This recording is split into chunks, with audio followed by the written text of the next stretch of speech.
اعوذ باللہ من الشیطان الرجیم بسم اللہ الرحمن الرحیم اذ قال ربک للملائکۃ انی خالق بشرا من طین۔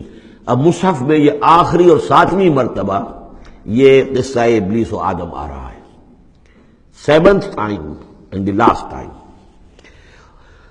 جب کہا تھا آپ کے رب نے فرشتوں سے کہ میں بنانے والا ہوں ایک بشر من طین، ایک انسان بنانے والا ہوں مٹی سے، فَإِذَا سَوَّيْتُهُ، جب میں اس کی تخلیق مکمل کر لوں، درست کر دوں، ٹھیک بنا چکوں، نک سک سے درست کر دوں، اس کو فنیشنگ ٹچز دے دوں۔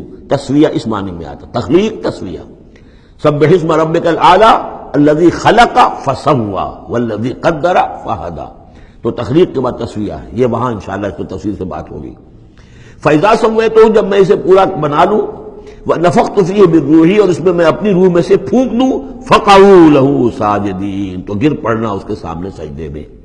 اب یہ روح ہی کو ضرور نوٹ کیجئے، اور فَإِذَا سَوَّيْتُهُ وَنَفَخْتُ فِيهِ مِن رُوحِي فَقَعُوا لَهُ سَاجِدِينَ، تو گویا کہ مسجود ملائک ہونا آدم کا اس روح ربانی کی بنیاد پر ہے۔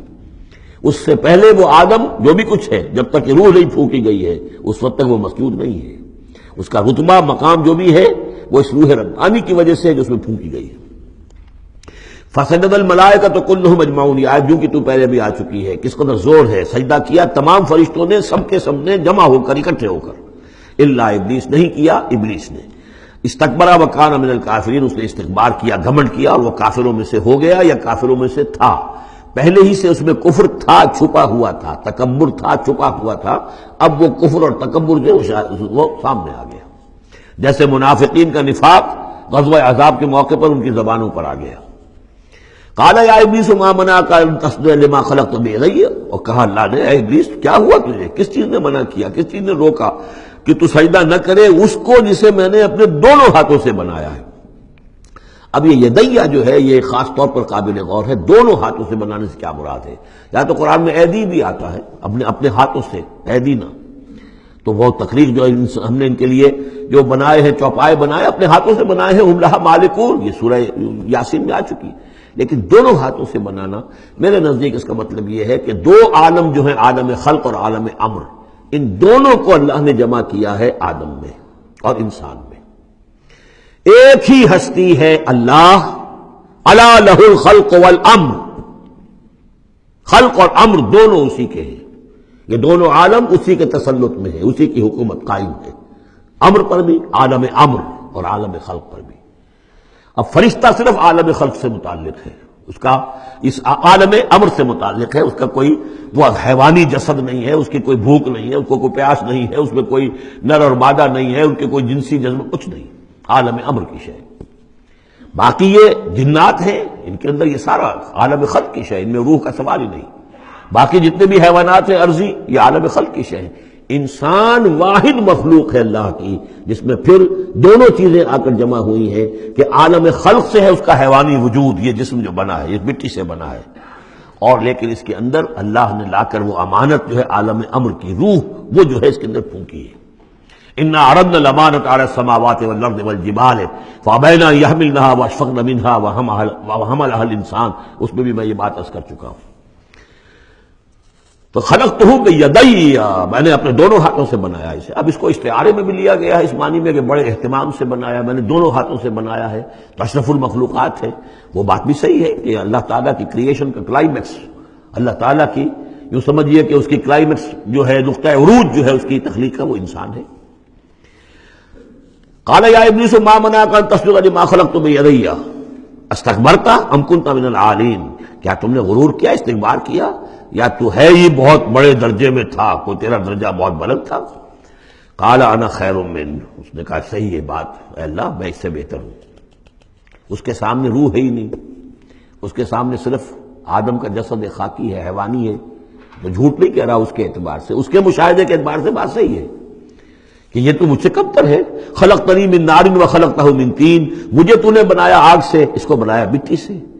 قال فاخرج منها فانک رجیم، سوال یہ ہے کہ اللہ حکم دے رہا ہے تم سجدہ کرو، تو تم نے اللہ کے حکم کی نافرمانی کی ہے نا۔ فاخرج منها، نکل جاؤ اب یہاں سے، فانک رجیم، تم مردود ہو گئے ہو، وان علیک لعنتی الی یوم الدین، اور اب تم پر آخرت کے دن تک، اگلے وہ جزا و سزا والے دن تک تم پر لعنت رہے گی، میری لعنت۔ قال رب فانظرنی الی یوم یبعثون، اس نے کہا کہ پروردگار پھر مجھے ذرا مہلت دے اس دن تک جب کہ یہ دوبارہ اٹھائے جائیں گے، آدم اور اس کی نسل پوری کی پوری۔ قال فإنک من المنظرین، اللہ تعالیٰ نے اسی یعنی استحقار کے انداز میں ٹھیک ہے جاؤ تمہیں یہ دی گئی مہلت جو تم نے مانگا ہے، گرانٹڈ۔ الی یوم الوقت المعلوم، اس وقت کے دن تک جو معلوم ہے، طے شدہ ہے، یوم یبعثون جب آنا ہے اس وقت تک کے لیے تمہیں مہلت دے دی گئی۔ قال فبعزتک لأغوینہم اجمعین، اب اس نے کہا جب تو نے مجھے مہلت دے دی ہے تو اے اللہ تیری عزت کی قسم، تیرے اقتدار اور اختیار کی قسم، میں ان سب کو گمراہ کر کے رہوں گا، الا عبادک منہم المخلصین، سوائے اس میں سے تیرے وہ بندے جنہیں تو خود اپنا بنا لے۔ مخلص، مخلص نہیں، مخلص۔ قال فالحق والحق اقول، اب حق ہے اور میں تو کہتا ہی حق ہوں، میری ہر بات حق ہوتی ہے۔ لَأَمْلَأَنَّ جَهَنَّمَ مِنْكَ وَمِمَّنْ تَبِعَكَ مِنْهُمْ أَجْمَعِينَ، تو میں بھی بھر دوں گا پھر جہنم کو تجھ سے اور جو بھی ان میں سے تیری پیروی کریں گے ان سب سے جہنم کو بھر کر رہوں گا۔ قُلْ مَا أَسْأَلُكُمْ عَلَيْهِ مِنْ أَجْرٍ، اب یہ بات بتا کے اب حضور سے کہا جا رہا ہے نبی کہیے میں نے تم سے اس پر کوئی اجرت تو نہیں مانگی، میں تمہیں یہ خبریں سنا رہا ہوں، غیب کی وحی جو مجھے آ رہی ہے وہ سنا رہا ہوں، ازل کے جو واقعات ہیں جو اس وقت ہوئے تھے وہ باتیں بتا رہا ہوں، تو میں نے تو اس پر کوئی تم سے اجرت نہیں مانگی، تم سے کوئی انعام طلب نہیں کیا۔ قُلْ مَا أَسْأَلُكُمْ عَلَيْهِ مِنْ أَجْرٍ وَمَا أَنَا مِنَ الْمُتَكَلِّفِينَ، اور یہ بھی تم جانتے ہو، اچھی طرح جانتے ہو، قَدْ لَبِثْتُ فِيكُمْ عُمُرًا، میں تمہارے مابین ایک عمر گزار چکا، میں متکلف نہیں ہوں۔ متکلف کون ہے؟ تکلف کرنے والا۔ اب تکلف ہر اعتبار سے ہوتا ہے، ایک جیسے ہم جسے کہتے ہیں ایک شاعر ہوتا ہے فطری شاعر اور ایک متشاعر ہوتا ہے۔ وہ شاعر فطری نہیں ہوتا، وہ بڑی محنت کرتا ہے، جوڑ توڑ کے کچھ سیکھتا ہے، عروض سیکھتا ہے، یہ سیکھتا ہے، کوئی الفاظ کا ذخیرہ جو ہے جوڑتا ہے، پھر وہ کچھ شعر کہتا ہے، وہ تکلف کے ساتھ شعر کہنا۔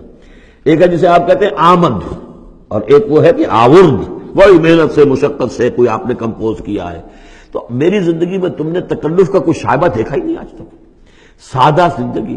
خاص طور پر یہ کہ کبھی میں نے شعر کہنے کی کوشش کی ہو، کبھی میں نے کوئی خود خطیب بننے کی کوشش کی ہو، اس کی کوئی مشق کی ہو، ما انا من المتکلفین، میں کوئی بنانے والا اور تکلف کرنے والا اور تصنع کرنے والا نہیں ہوں۔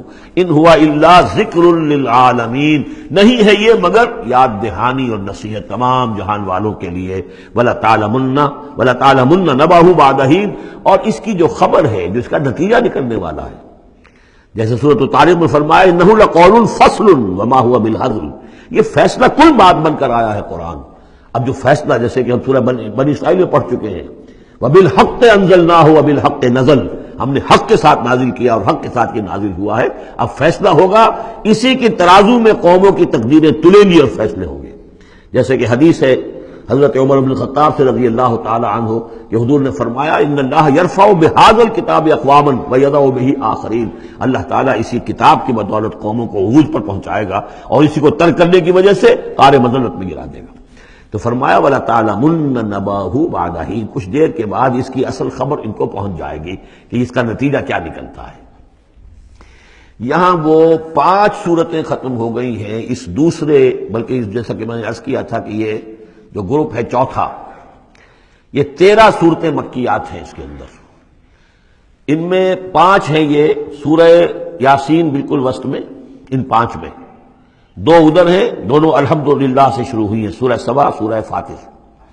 2 ادھر ہیں، سورہ صافات اور صاد، اس میں بھی صاد آیا ہے، صافات کے ساتھ اس کی مناسبت ہے۔ صدق اللہ العظیم۔